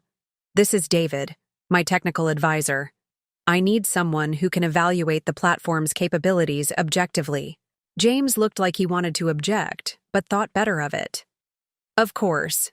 Team, this is Claire Reynolds, Meridian's new director of financial operations, and her advisor. Over the next 2 hours, the development team walked us through the actual next-gen platform. David asked penetrating technical questions that I wouldn't have known to ask, probing the architecture and security features. To my surprise, the product appeared legitimate and impressive. The security approach was innovative, addressing the vulnerability James had described while adding several layers of protection that would be valuable to enterprise clients. This is genuinely advanced work, David told me quietly during a brief break. If this is a scam, they've gone to extraordinary lengths to create a convincing product. When the demonstration concluded, I asked to speak with the developers alone, without James or Vanessa present. They exchanged a glance, but agreed. Once they were gone, I addressed the team directly. I need honest answers. Is this product real? Is it nearly ready for launch? And have you actually been paid for your work through Vertex Consulting? The lead developer, a woman named Sarah, spoke first. The product is absolutely real. We've been working on it for over a year, often 80-hour weeks. And yes, we're paid through Vertex, unusual arrangement, but the check's clear. Why the secrecy? David asked. Why not develop this openly at Meridian? We were told it was to protect the intellectual property, another developer explained, that the security vulnerability we discovered was so significant that if our competitor learned we had a solution, they'd either steal it or rush out an inferior patch that wouldn't really fix the problem. Have any of you been contacted by representatives from the competitor? I asked. They looked at each other, confused. No, Sarah replied. We've been completely isolated. That's part of the arrangement. Complete secrecy, no contact with anyone outside the team. One last question, I said. Who manages your day-to-day work, James or Vanessa? Neither, Sarah answered. James sets the overall direction and reviews progress weekly. Vanessa handles our payments and administrative support, but our technical lead is Janet Michaels.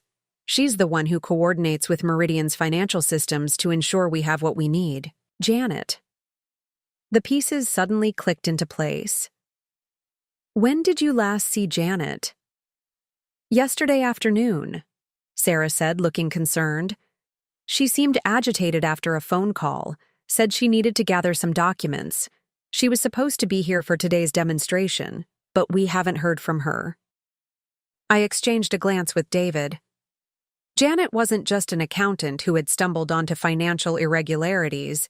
She was an integral part of the shadow development team, the connection between the secret project and Meridian's official systems. We thanked the developers and rejoined James and Vanessa in the hallway. Well? James asked. Are you satisfied the project is legitimate?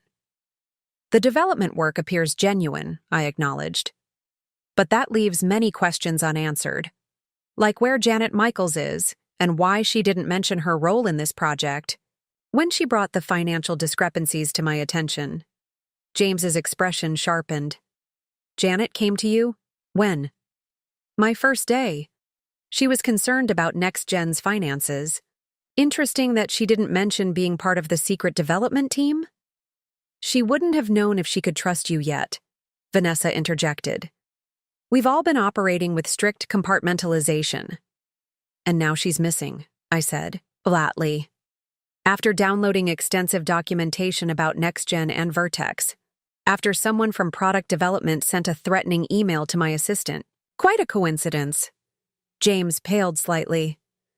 What are you suggesting? I'm not suggesting anything yet. I'm gathering facts. And right now, the facts point to a situation far more complex than either of you have admitted. Part 20, when David and I left the building, he immediately called his security team. I need a welfare check on Janet Michaels, he instructed, giving her address. And digital forensics on these files. He took the USB drive I'd been carrying, with the NextGen documentation.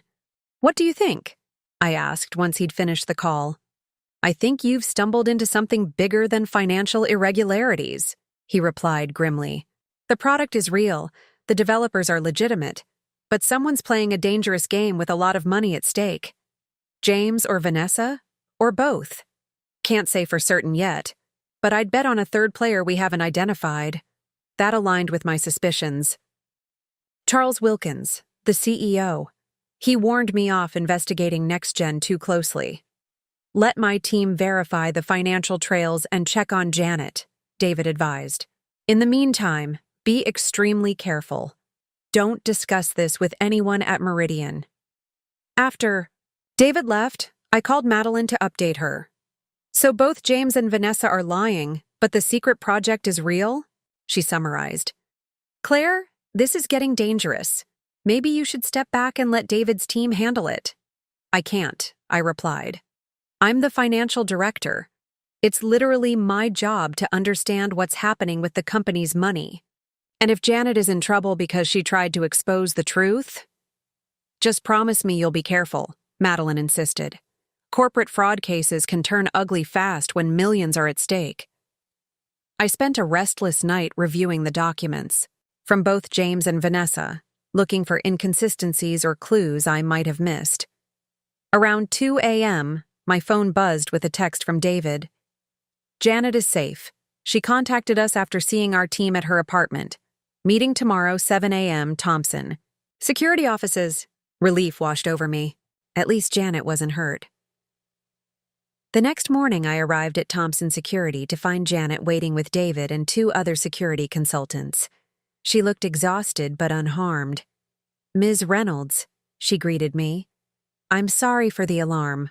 When I realized someone had accessed my home computer, I went to a hotel under a different name.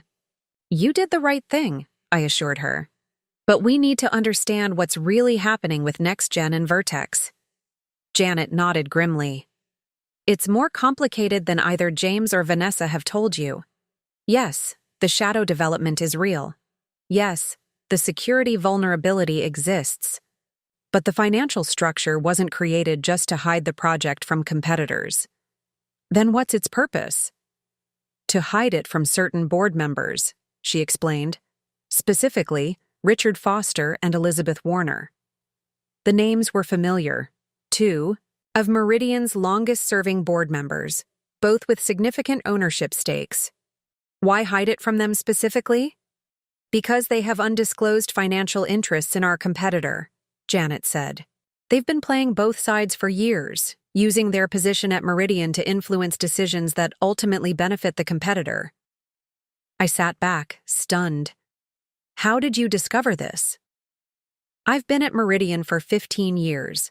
I've seen patterns in financial decisions that didn't make sense, acquisitions blocked, promising projects mysteriously defunded. When James discovered the security vulnerability last year, he brought it to the board, but Foster and Warner blocked any official response. That's when Charles authorized the shadow development approach. So Charles knows everything?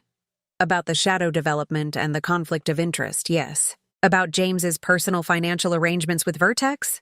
I'm not sure. And Vanessa's role? Janet hesitated. Complicated.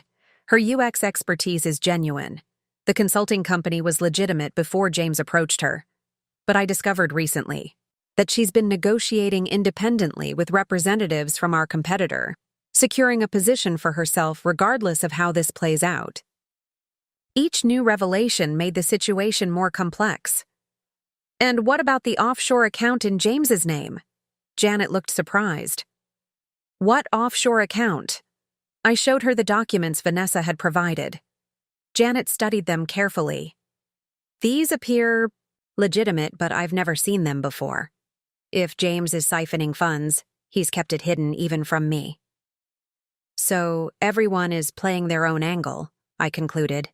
James, Vanessa, certain board members, possibly even Charles. Welcome to the tech industry, Janet said dryly. But the next-gen product itself is genuine and valuable. That's why I've been helping the shadow team. The work is important, even if the people managing it have mixed motives. David, who had been listening silently, spoke up. My team's preliminary analysis confirms most of Janet's account. We've traced financial connections between Foster, Warner, and the competitor through a series of shell companies. What we haven't confirmed is James's personal offshore account. Personal offshore account. So what now? I asked. If I take this to the board, Foster and Warner will block any action.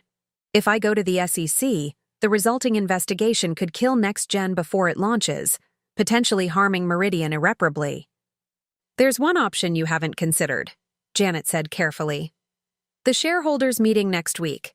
With proper documentation, you could present directly to the majority shareholders, bypassing the compromised board members. It was a bold strategy, and incredibly risky for my career if unsuccessful. But it might be the only way to protect both Meridian and the legitimate work of the shadow development team. I'll need irrefutable evidence, I said. Documentation that proves every aspect of this situation. We can help with that, David offered. My team specializes in preparing financial fraud evidence for legal proceedings. For the next 3 days, I worked almost around the clock with Janet, David's team, and eventually Michael, compiling documentation of the entire next-gen situation. We built a comprehensive case showing the legitimate development work, the conflict of interest among board members, and the financial irregularities involving both James and Vanessa. The morning of the shareholders' meeting, I received a text from James. I know what you're planning. We need to talk. My office, 30 minutes. I showed the message to David, who advised caution. He's desperate. That makes him dangerous. Don't go alone. With David accompanying me, I went to James's office. He was waiting, looking like he hadn't slept in days. Claire, whatever you're planning to present at the meeting, I'm asking you to reconsider. There are aspects of this situation you still don't understand. Then enlighten me, I challenged. Because from where I stand, everyone involved in Next Gen has been pursuing their own agenda at Meridian's expense. James sighed deeply. Not everyone. The product is real. The security approach works. And I never intended to sell out to our competitor. That negotiation was a feint to draw out Foster & Warner's connection to them. And the offshore account in your name? He looked genuinely confused. What account? I don't have any offshore accounts. David and I exchanged glances. If James was telling the truth about the account, it meant Vanessa had fabricated that evidence, or someone had fabricated it in her name. The shareholders deserve the truth, I said finally. All of it. The good work your team has done, and the questionable methods used to fund it. The conflicts of interest on the board, and the personal agendas that have complicated everything. James studied me for a long moment. You've changed, Claire. The woman I was married to would have seen this solely in black and white terms. The woman you were married to learned some hard lessons about betrayal and complexity, I replied evenly. Are you going to oppose me at the meeting? He shook his head slowly. No, I'll stand with you. Whatever happens next, the truth needs to come out. For Meridian's sake, if nothing else. 3 hours later, I stood before Meridian's major shareholders and presented our findings. The reaction was everything we had anticipated. Shock, anger, calls for immediate action. Foster and Warner attempted to discredit me, but the evidence was too comprehensive, too well documented. By the end of the day, the board had been restructured, with Foster and Warner forced to resign. Charles retained his position as CEO, but with oversight from a new executive committee that included me. The Next Gen project was brought into the open, with the shadow development team officially recognized and properly funded. James remained as head of product development, tasked with bringing Next Gen to market under the new transparent structure. Vanessa resigned from Meridian, though her company continued to provide consulting services under strict oversight. 1 month later, Next Gen launched to critical acclaim, its revolutionary security approach positioning Meridian as an industry leader. The stock price soared, and the financial stability I'd been hired to create was finally within reach. So, Madeline said as we celebrated over dinner, how does it feel to have saved the company from both your ex-husband and his girlfriend? I laughed. That's not exactly what happened. It was much more complicated than personal drama.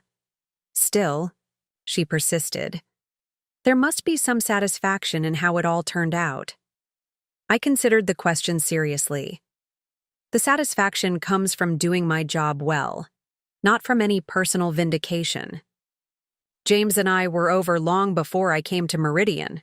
This was about professional integrity, not revenge. So diplomatic, Madeline teased. But admit it. The look on his face when you presented that evidence to the shareholders must have been priceless.